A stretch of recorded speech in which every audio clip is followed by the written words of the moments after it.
Hey friends, what's up? Welcome back to another video on my channel. My name is Mila, and in today's video we are going to be discussing how you can create a workout plan. I feel like this video is definitely needed here on my YouTube because when I first started, this was something that I had no idea about, didn't know where to look, how to begin, what to do. And I started in the gym when I was 14, so it's been about 13 years, if you want to do the math, of how long I've been working out and in this whole fitness lifestyle. So I hope that you guys get a lot from this video. Take some notes, save it for later. Don't forget to subscribe. Give this video a thumbs up, share it with a friend who might need this, and hit the bell for notifications to make sure you guys know of our weekly uploads. As a personal trainer, I am constantly reminded of how many people are still having their day one. So if that sounds like you, then don't worry, I got you. I was there at one point too. Some people have never lifted a dumbbell, used a machine, been inside the gym. Some people only do at-home workouts. So that's why I felt it was important to share this video with you guys. The first thing we're going to talk about is establishing your goal when you create your workout plan. So there's a couple of different things that we can aim for when we're working out. I also want to briefly say that it doesn't mean that you have to have like one specific goal at a time. It does make the process a little easier if you do focus on one thing first versus multiple things. Trust me, I've been there, I've done that. It's not impossible, but it does take kind of like the perfect little recipe to be able to do multiple things at once. So our goals are going to be either weight loss, fat loss specifically, muscle building, gaining, building endurance, or building strength. So all of those different categories are different goals that you can establish when you're first starting out in the gym, depending on what your goal is exactly with your program. So make sure when you first set out to create your program, you establish a goal. Another question that I get a lot is how many times a week should I be working out? So I don't believe in extreme, guys. I am all about sustainable long-term health and fitness. With that being said, I don't think that anybody that is a brand new person in the gym or to the lifestyle of health and fitness overall should start out like with 5-6 days a week. If you can commit to that, your schedule and your body and everything allows it, that's good, I guess. But honestly, I would start out slow, ease into it, because the thing about, establishing a workout routine, a plan, getting into this as long-term obviously is the goal here. You want to ease into it so you can build those habits, as I mentioned in my last video that I did, so that eventually they're just part of your lifestyle.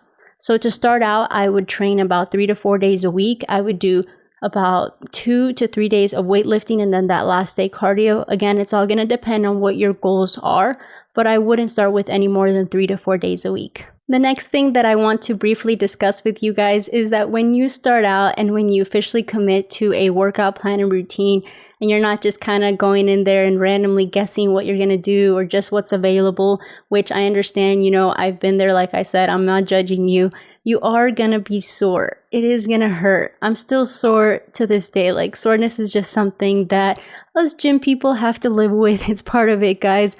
But don't let that discourage you. I know that like your body's going to hurt. You might feel like tired and sore and like aches and pains in your body and everything, but your body is getting adjusted to something brand new, especially if you're going to be doing weights and weight resistance or just some new form of exercise that your body's not used to. It could be biking, hiking, swimming, whatever it is. Our body's going to be like, hey, what's going on, So just be aware of that, guys. If you want me to do a video on supplements and what I suggest for soreness recovery, protein building and all that stuff, go ahead and leave me a comment and I'll be more than happy to make that video for you guys in the next one. When creating your workout plan, you have to consider the 6 different muscle groups that we're aiming to work out. So the 6 muscle groups are going to be legs. That also includes glutes as a subcategory, chest, triceps, shoulders, and back. So all of these muscle groups are, grouped together in different ways. It just depends on what you're aiming to do. It doesn't mean that you have to train them together in a certain way. For example, if you're new, like I said, to lifting in general or to working out, you might have heard of a method called the push-pull method. Basically, certain muscles in our bodies do certain movements. So for example, a push day would be your chest, your triceps, and your shoulders, because all of those muscles do that pushing movement. And then to not get like too in depth into science and lose you guys, for example, a pull day would be your back and your biceps because those muscles pull. So when you are doing your workout plan, you want to decide how you want to group your muscles together. I'll give you guys like an idea on the screen of how I group my muscles together. So for example, I have a back and biceps day, and I also have a chest and tricep and shoulder day. And then currently right now, I am training legs twice a week, just because I do like to focus on the specific muscles in the legs and kind of separate them. It doesn't mean that you can't have an all-around leg day. I just like to really train legs. So I do it twice a week. I know some people that do it 3 times a week or 4. I think those people are crazy, but you know, to each their own. So for example, on a leg day, I would do quads, calves, and glutes. And on my other leg day, I would strictly do glutes and hamstrings. And then I know that some girls do just do strictly a glute day. So it just depends, again, how you want to group your muscles together. But I'll leave that up to you guys and how you want to set that up. If you are a beginner, a good idea for a 3-day split would be legs and shoulders, chest and tricep, and back and biceps. And then on that 4th day, you would kind of focus on core and cardio. Or if you'd like, you could make it a full body day or a rest day, just depends on what you're doing. And then for a more advanced person like myself, I do go to the gym 6 days a week. I do 3 days on, rest, and then 3 days, and then rest again. And like I said, I mentioned the split that I'm currently doing, guys. If you want me to share that with you, go ahead and leave me a comment below, and I'll be more than happy to post that for you guys. The next section of our workout plan is going to be how many workouts do we do per muscle group. So again, remember that this is a general video. If you want something more specific, please feel free to leave me a comment down below and I'll be happy to get back to you guys. But typically you want to do anywhere between 2 to 4 different exercises per muscle group. That's just like in general, depending on what you're doing. For example, on leg days, because it is a focus for me to grow and strengthen my lower body at this point in my program, I do more lower body exercises than maybe I would on a chest and tricep day. Doesn't mean that as a woman, I, do not train my upper body. It's super important, ladies, for anybody watching this, to make sure that we're overall well-rounded and strong evenly, but that's just like an example. Moving on to our next section, guys, we are going to be discussing what workouts come first in our workout program and why. So when you're designing your workout program, any day that you decide, to pick, you want to make sure that the first exercise that you do is a compound movement versus like an isolation or accessory. And we're going to be talking about those briefly. So a compound movement is going to be a movement that you want to do first on any day of your workout plan, and that's going to be an exercise that recruits the most amount of energy and the most amount of muscles in that muscle category. So for example, on a back day, that would be a deadlift or that would be a lat pull down. On a leg day, that would be a squat, a Romanian deadlift, or a hip thrust. Moving on to what exercise should be next. Next, we should put an isolation movement. So an isolation movement is going to be something that specifically targets a certain section of that muscle group that we're working out. So for example, if we are doing legs, we would start with a squat as a compound, and then the next one would be isolation. So you would do like a single leg glute bridge, for example, a single leg hip thrust, a single leg RDL, something that is going to just isolate that glute, in this case a little bit more, or the hamstring or the calf, depending on what muscle you're trying to single out. And lastly, in your workout program, you want to leave any accessory movements towards the end. So in a leg day, that would be, for example, like a kickback or some pull squats, or perhaps a hyperextension. So when you're designing your workout program, just remember CIA, compounds, isolation, and accessories. So you want to go in that order when you're choosing the exercises. Another question that I get a lot, guys, on when designing your workout program is going to be how many sets and how many reps I should be doing. Does it matter? Does it not matter? Does it make a difference? Well, I'm here to tell you that it does indeed make a difference. So when you're training, for example, for power and strength, you want to be anywhere between 1 to 5 reps.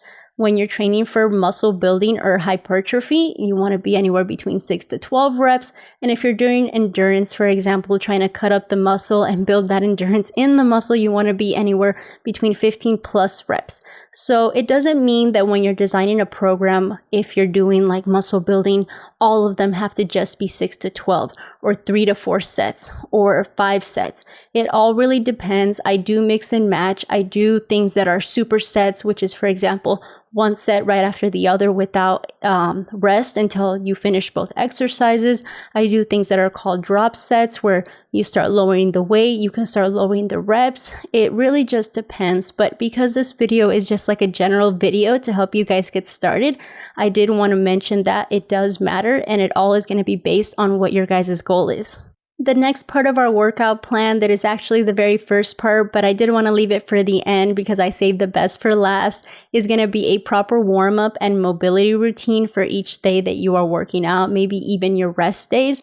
So this is something that I never used to do when I first started working out. I probably used to just kind of like wave my arms around, reach for my toes, and that was it. I was ready to go.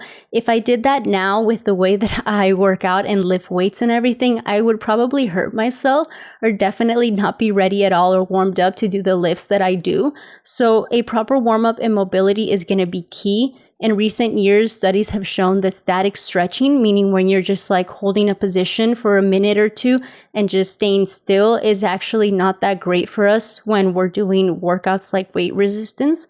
That is better left for a cool down. So when you're starting in the gym, specifically with weights and everything, you do want to do mobility, dynamic stretching, things that are basically going to mimic the movements that you're going to be doing that day. So for example, if it was a leg day, you would want to warm up with some lunges, some side lunges, some squats, some glute bridges, some deep hip activation, mobility, stretching type of things. If you guys want a video on that, please let me know below and I'll be happy to do one. And to wrap it up, you guys, I do want to leave you with this. So I understand that not everybody can afford a trainer or can afford to perhaps even buy a workout program. When I started in the gym, I couldn't afford either one of those. I was just a teenager trying to figure it out and burn out some stress. So I just want you guys to know that I hope this video did help you guys today. It gave you some ideas. Leave me any questions or comments down below. I'll be happy to get back to you guys. But in the long run, I do feel like it's important for you to get a coach or a trainer or somebody that knows what they're doing, because it's really easy nowadays to see a lot of workout videos online. I post my workouts all the time for you guys to give you guys ideas and everything. However, it's very different for you to go in the gym and replicate that movement. Everybody's hips are different. People have had surgeries. Maybe you have limited mobility in your ankles, in your hips, in your back. As I've mentioned on my channel before, guys, I am an online personal coach. So I do a lot of different assessments with my clients and make sure that they're getting the best out of their workout, and make sure that before I send them out there, we make sure to work on their form either via Zoom or in person, depending on, how they're available and what they choose. I am located in Las Vegas. I do want to share that with you guys, and make sure you guys go ahead and follow my TikTok and my Instagram. I'll go ahead and put them right here for you guys so you guys don't miss out on any of the content that I post. If you guys are interested in online training, please go ahead and either send me an email or leave me a comment. Thank you guys so much for tuning into another video on my channel. I love you guys. I'll see you in the next one. Don't forget to subscribe before you get out of here. Bye, guys.